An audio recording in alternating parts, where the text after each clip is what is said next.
Rooted in the traditional art of storytelling, Cherokees have a proud history of acting. From Will Rogers to Wes Studi, Cherokee Nation has produced many world-renowned actors who have flourished in the film and TV industry. Osio Nagad, Jen Loren Dawado, Noxi Chalagi Gadi. Welcome to Chalagi wherever we are. Today we are learning all about Cherokee actors. We'll start today's show with remarks from Principal Chief of the Cherokee Nation, Chuck Hoskin Jr., who will talk about the importance of Cherokee representation in entertainment. Then Chief Hoskin will join me here for Q&A. And after that, Deputy Chief Bryan Warner will sit down with acclaimed Cherokee actor Wes Studi. Next, Cherokee actors Cheyenne Gagner and Ryker Sixkiller will join me for a conversation about their craft, how they got into it, the challenges and successes they're seeing. And finally, we are excited to bring you the exciting New Orleans-style music of King Cabbage. And now it is my pleasure to introduce my friend and Principal Chief Chuck Hoskin Jr. for his remarks.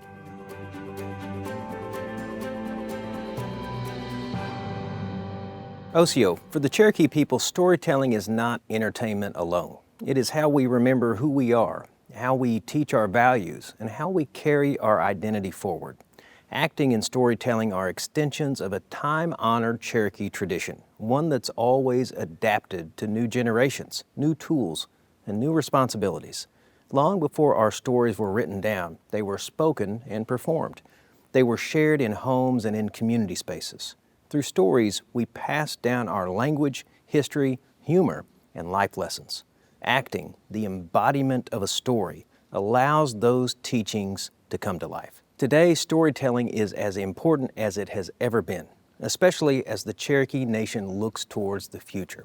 Acting and performing allow young Cherokees to step into the lives of our ancestors, not as distant figures in history books, but as real people who made decisions, faced challenges, and carried hope. Through that process, our citizens learn empathy, confidence, and a deeper understanding of what it means to be Cherokee. Cherokee people have long shown the power of performance on some of the largest stages in the world. For example, Will Rogers famously used his humor to challenge powerful institutions and speak truth in a way that brought people together. Decades later, my friend Wes Studi has reshaped how Native people are portrayed in film, bringing depth, dignity, and authenticity to roles that demanded honesty rather than stereotype. Multitudes of Cherokee actors continue that work today, proving that Native voices belong not only in our own communities, but in national conversations. These successes matter because representation matters. When Cherokee citizens see themselves reflected on screen and on stage, they see possibility. Acting builds confidence and leadership.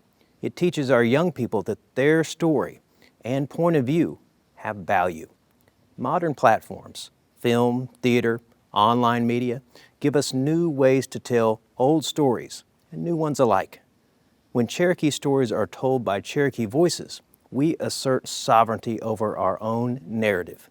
We ensure that the Cherokee culture is not defined by outsiders or stereotypes or even silence.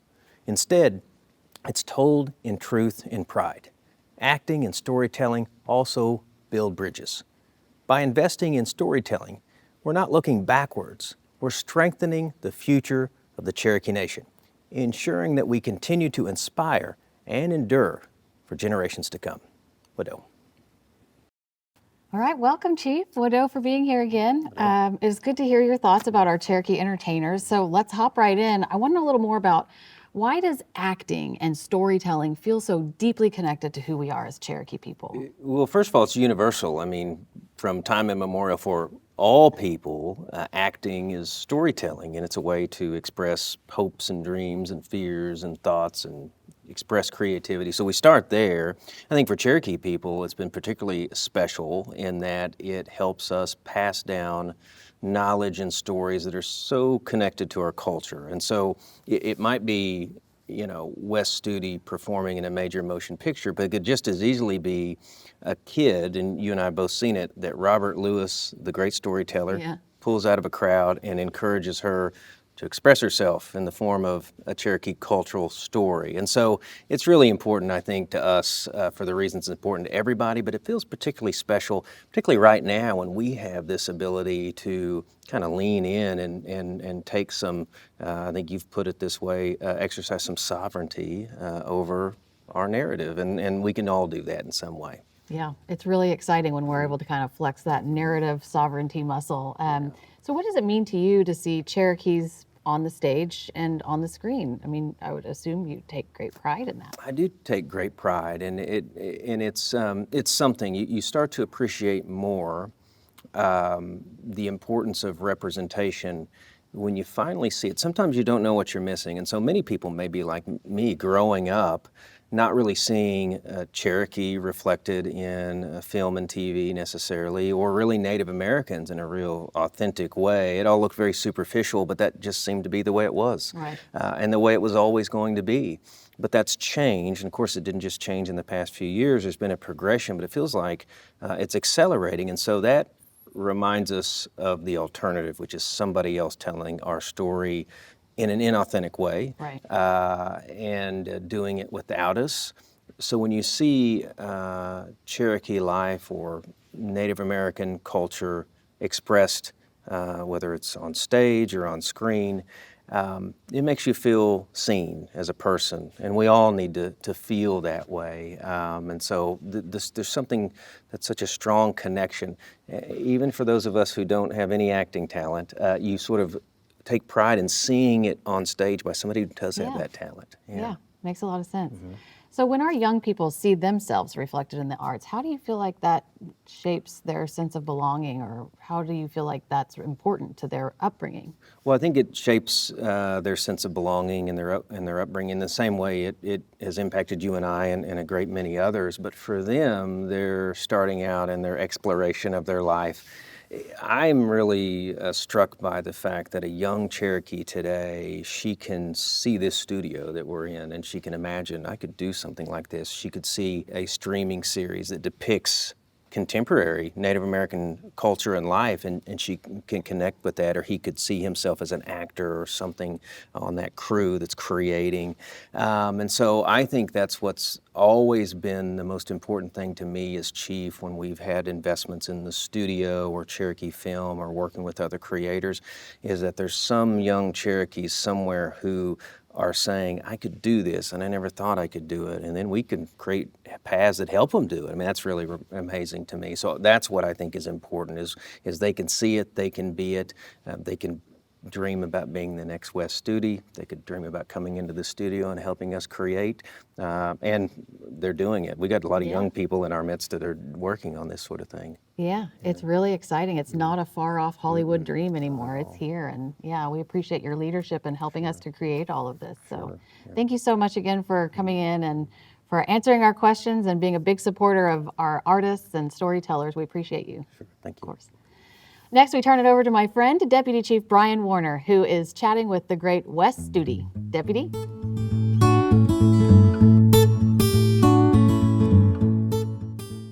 Well, don't, Jen.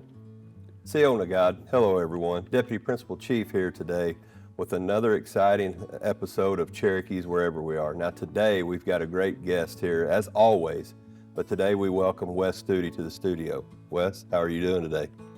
Great to be here. Well, my first time at this brand new studio.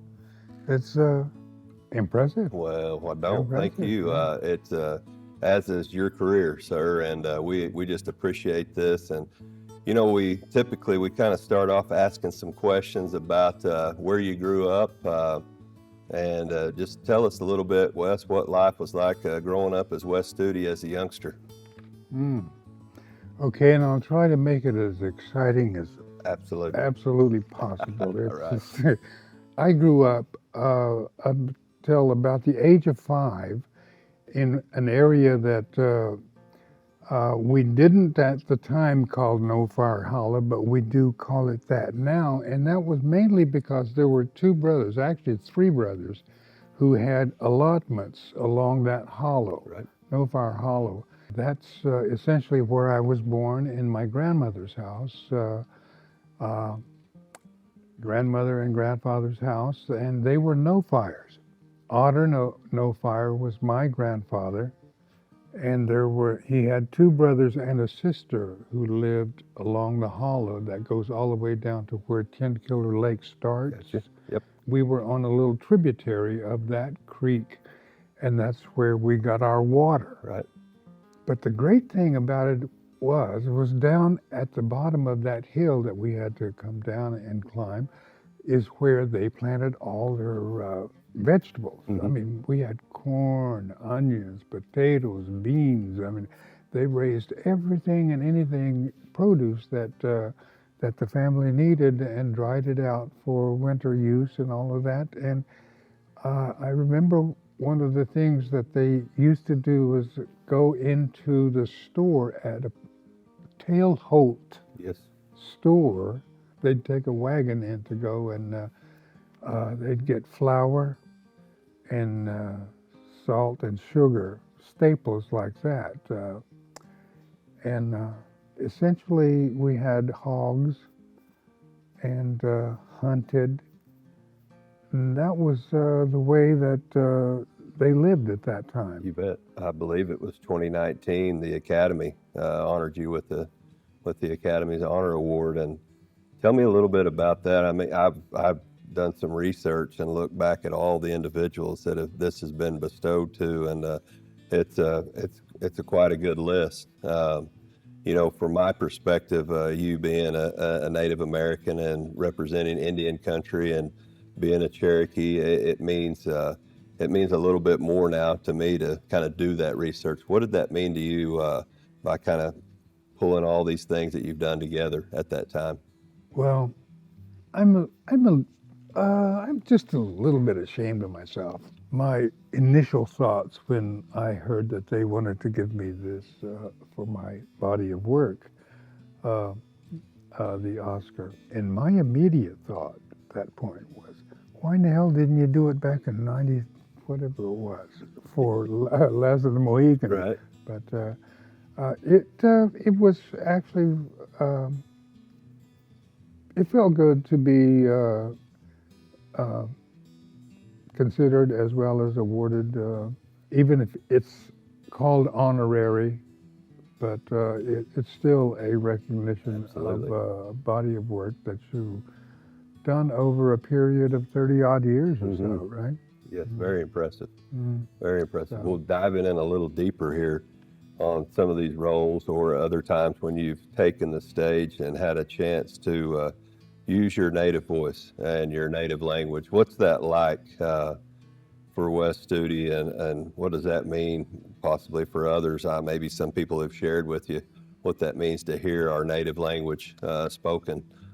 I feel somewhat responsible for being, in my family, just about the last one to be able to use the languages as much as I can. But I really don't know what to do about it other than go along with the idea that the language is going to have to change. It's changing. Yes. It's changing because we have speakers who are actually second language Cherokee Yes, sir. speakers, right? That are sort of coming to the fore, and whether the language that we speak, which is a little bit different from what is learned in classes and from teachers, we have lost the old way. But on the other hand, I remember as a young man listening to my grandfather talking about there are no more Cherokees. And he told me, no, there are no more Cherokees, right? The language is different, and the way we do things is different, the way we think is different, are some of the things that he would say at that time. The only way I can see it is that we've gone through this huge change in adapting to a world around us. I'm proud of the fact that young people hold so dearly to the fact that they belong to something other than the larger outside world, and that they have a place to go, and that they have they belong somewhere. Yes. And it's incumbent on those of us who are of the group to continue to accept them, for whatever their circumstance may be. How is the industry doing, though, by your standards, of reshaping Native American representation and looking at authenticity, telling a dignified story that actually means something to the Native communities? It has been a roller coaster ride, and a predictable one to begin with. The building of the mythology of America is we were the bad guys in the way and that had to be eradicated. But that's how we came to be who we were on screen by the 60s or thereabouts. And then certain writers began to write in a different manner, more from how about a perspective from the Indian point of view about a certain thing. And what we got out of it was more natives that were willing to be involved in making film. And then they were forgotten about. Okay, that was good for a little while. And actually a lot of film studios and people who are in charge of greenlighting things, some of them are still of that mind, in that, okay, we get Indian stuff gets big for about 4 or 5 years, and then it goes away for about 10 years, and then something happens, and then they come back up, and that's happened 3 times during my career. But what I think at this point, what's happening is that it's more of a real surgence, simply because there are so many more young natives that are beginning to become involved in it, and who are beginning to carve out ways to be able to influence what's greenlit and what's not greenlit and what is actually made. Right. On the other hand, the idea of young natives becoming involved is what was actually really needed to finally get to the point where we were telling our own stories, right? That was that, and that's what's actually required, is our participation in the whole business of making film, telling stories. As we kind of close out here, is there one thing that you would like to say to these young individuals, and maybe they're middle-aged, maybe they're finding their way? I'm 49, maybe I want to get involved. What would you say to individuals out there that are looking to get involved in film? I think you can get involved in film at any point in time that you feel like it's comfortable for you to do just that. Become involved in something that is bigger than yourself, something that will serve the future. Our kids will feel better about themselves in terms of growing up and being a part of this society that we all live in. It's a society that we have to learn about, and we have to participate if we are going to do what's best for us as a group. On a large part, we learn a lot about ourselves and the world we live in from the screen. It's something that I think we can depend on to help make our world a better place to live in, you know? Well, Wes, I really appreciate you taking this time. It's good to get to know more of the man behind the screen and who you are, and a little bit about the way that you think and how you grew up. I think that's important for people out there, because they see individuals like yourself on the screen. They've heard the different stories, and there's kids out there, there's middle-aged individuals that say, I wonder if they're like me. Well, after today, I know you're a whole lot like the rest of us. There's always these things inside of us that are waiting to get out. It's what part are we going to reach in and touch? So today I say, Wado, sir, thank you.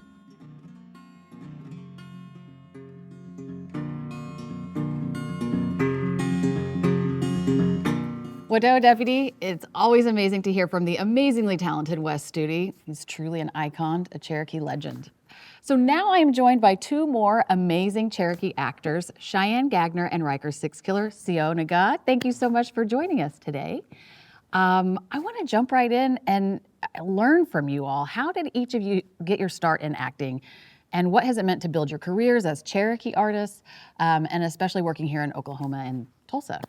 I got an agent here in Tulsa in my early 20s. I was like 21, 22, and I was just getting background gigs here and there and like Mathis Brothers furniture type commercials.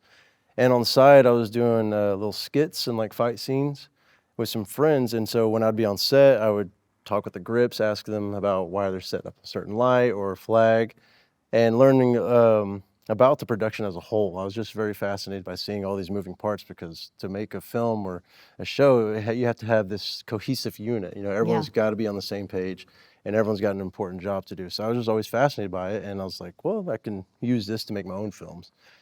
And doing that, I was just networking, making friends, and they saw some of my videos of like fighting, and so I'd get invited to another shoot, and then I started becoming known as the guy who does like fight scenes around here locally. I did this gig. It was called The Adventures of Rufus the Fantastic Pet, and I was a security guard, and so the role was like I was trying to stop this magician and these kids from getting a book, and they zapped me with magic, and I was just supposed to collapse on the floor. And so I was like, this might be an opportunity to spice it up. So I asked the director, hey, do you mind if, since there's a kind of a stunt here, if I, make it a little bit better? And he's like, what are you talking about? I was like, well, I see you have a mat. I'd like to fall on it.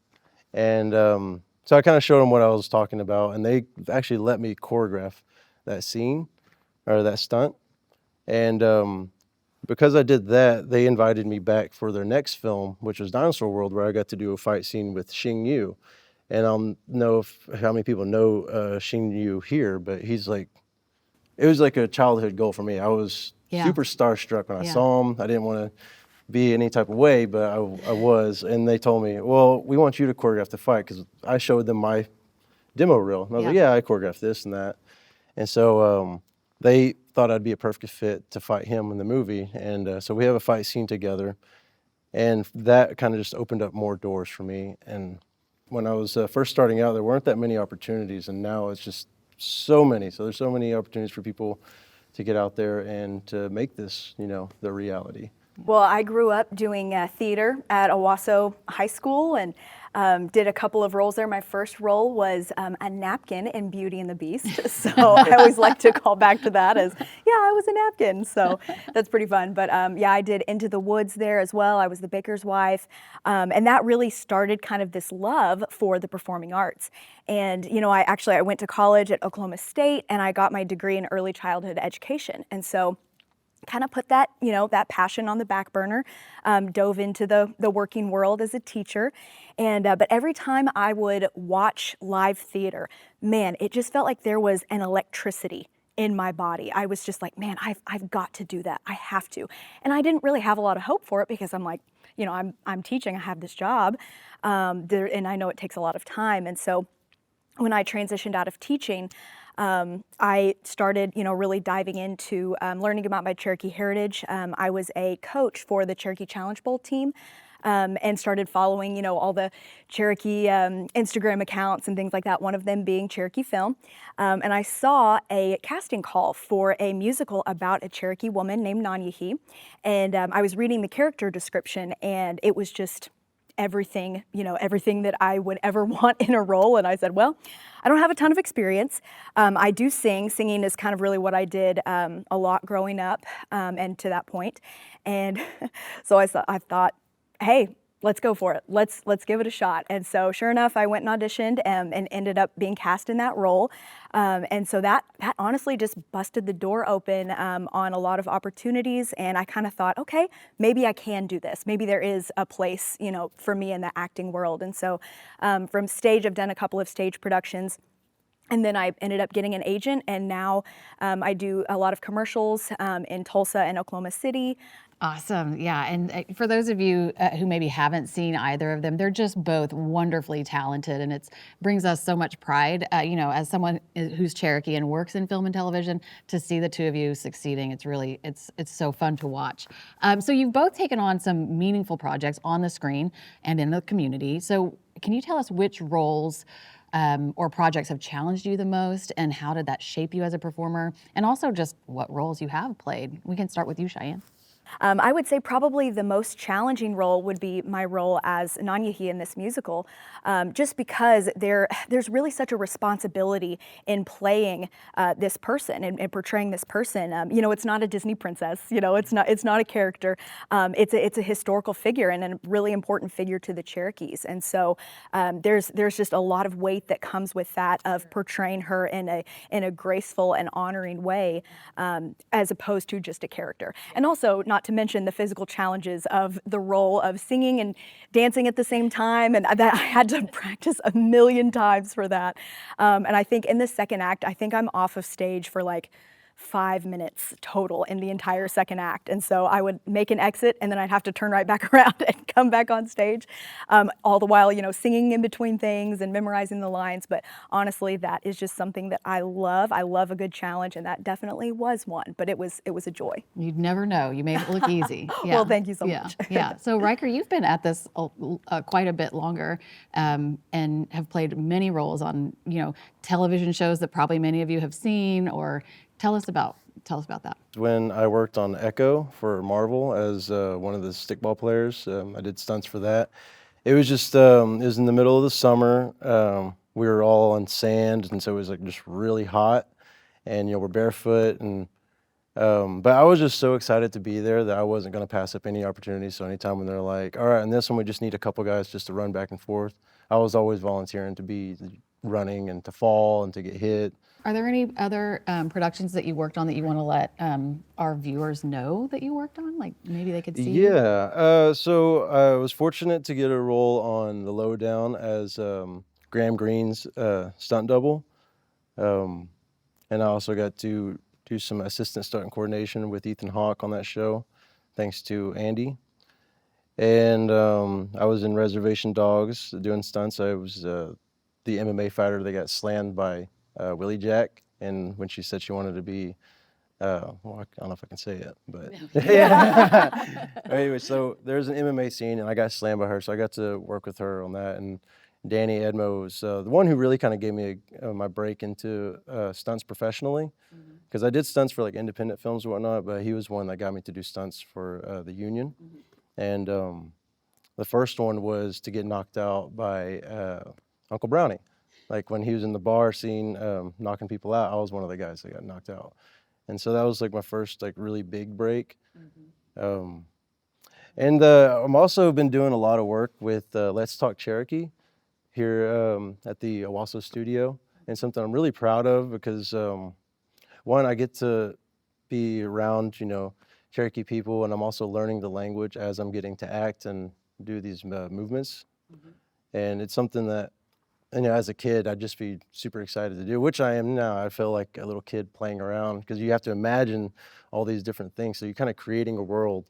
And so it's like opening up that childlike, mindset. Yeah. As Cherokee actors, helping expand representation on screen and behind the scenes, what responsibility or opportunity do you feel comes with that? And what advice do you give to other young Cherokees who want to make space for themselves in film, television, or theater? I think just being true to yourself, like when I hear Native representation, I feel like some people think that it's a certain look and certain sound, when in reality, we all have a mix of different things. We all come from different areas and have different experiences, not all of us grew up the same way as the next person, and that's okay. I think that's part of our identity now too, and something that we need to like embrace and not shy away from, because I feel like some people do get a little discouraged to be themselves authentically. They feel like there's like this obligation or expectation to have a certain amount of knowledge or to have a certain type of way of life. And it's okay like to not be that stereotype, and I think it's Yeah, I think it's just important that the world sees us authentically, like the way we are 100%. And we are just a mix of different things. I love that so much. That's great to hear. What about you, Cheyenne? Yeah, I think it's kind of a twofold responsibility. Firstly, on screen, it's very important for people to see varied portrayals of Native people. You know, I think in the past it's been kind of a monolithic representation. But man, we're here, we're modern, we're today, and so seeing that portrayed on screen is really important. And I think there is such momentum for that movement right now with the stories that are being told. And so having Cherokee people tell Cherokee stories, or Native people tell Native stories, is so important, and I think that's really what's happening right now. So being a part of that, there's just a responsibility to be a part of that. As you know, Cherokee people in this space, I think it's very important to join in that movement. And even the responsibility behind the scenes. Of course, we want people in those spaces. We want natives in the director's chair. We want natives in the roles. We want natives in the background. We want natives on the crew. That is so, so important. But even more so, I think, is the responsibility of character representing the Cherokee Nation. And so when I'm interacting with a variety of people on set, character is just always first and foremost on my mind because people are watching. They're paying attention. So I think that's the big responsibility as well. You're indigenizing the spaces that you're in. Yeah. So are there any specific projects, local or national, that you are especially excited about, or something that you want to share that's coming up? Anything like that? Either of you? Yeah, we are going to do our another run of Nanyehi in October of this year, 2026. And so we'll have auditions for that around sometime in the summer. And then, yeah, that's a great way for young Indigenous performers and non-Indigenous as well to get involved with it. It's always my favorite time of year. It's a great deal. We've got, wonderful people working on the show, and it's a really, really special experience. And it's a really great cultural immersion too for some of these young performers. It was really, really awesome. The first time I did Nanyehi, I contacted one of my former students who's Cherokee, and she has kind of an interest in the performing arts. And so her and her sister were actually able to be a part of the production, the first production that I was a part of.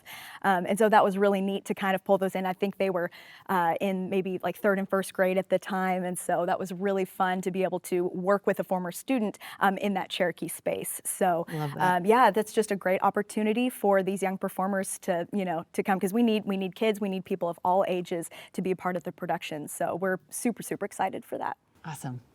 What about you, Ryker? Well, the Let's Talk Cherokee, that's something I'm always like really excited about, and something I hold close to myself. Again, just because being surrounded by a really great team. Well, that's a lot to look forward to, both of your parts. And I wanted to say also, Cheyenne, one of the things I love, speaking of representation, is that a lot of times in the commercial space, you're Cherokee, you're Native, but you're just playing a person. And we need to see more of that. Absolutely. I think that's really exciting too. And we are seeing more of that. Okay, well, Wado, thank you both for being here and speaking to us today. And I'm sure you have inspired some people out there that may be watching. You can get into the acting space at any time, no matter how young or how old you are. So, Wado. All right, coming up, we have a special treat for you. We are joined by one of my favorite bands, King Cabbage. Enjoy.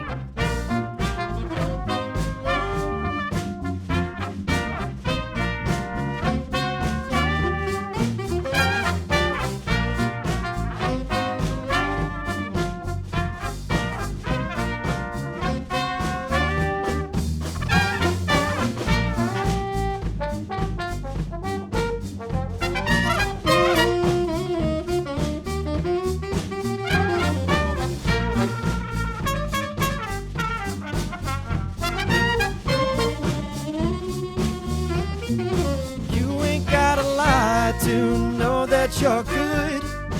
If you front and don't ask, know that you could.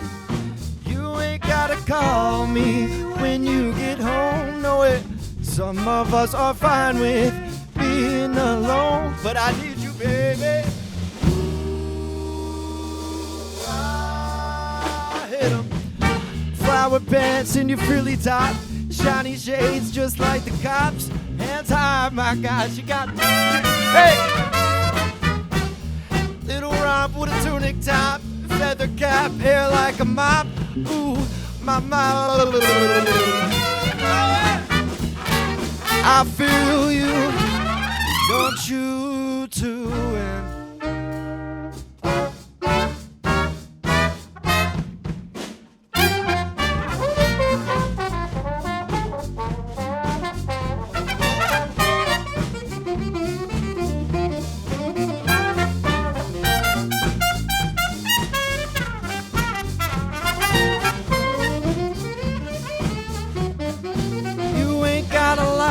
To know that you're good. If you front and don't ask, know that you're good. You ain't gotta call me when you get home. Some of us are fine with being alone, but I need you, baby. Ooh, ah. Hey, oh yeah. Flower pants and your frilly top, shiny shades just like the cops. Hands high, my guys. Hey, a little romp with a tunic top, feather cap, hair like a mop. Ooh, ooh. I feel you, don't you too? Come on, I wanna see you, baby girl.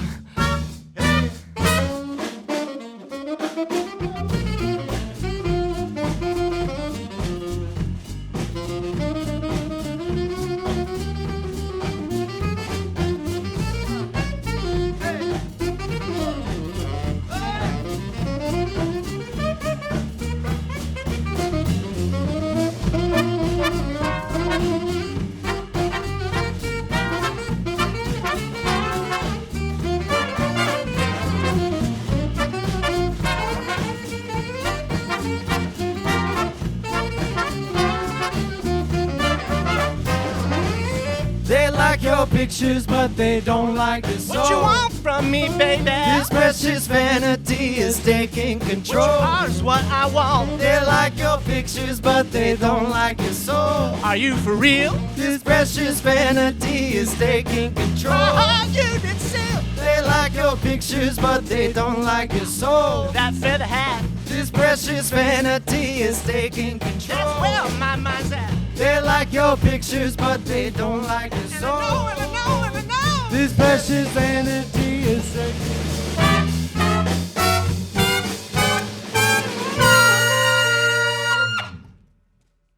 All right, I love the energy of King Cabbage. We are gonna leave it there for today. We hope you've enjoyed our show. There are so many talented Cherokee Nation citizens out there, and it's so good to hear about their journeys and their craft. As you know, Cherokees have no word for goodbye. We say, "Doda dago ha'i." Until we see each other again, wado.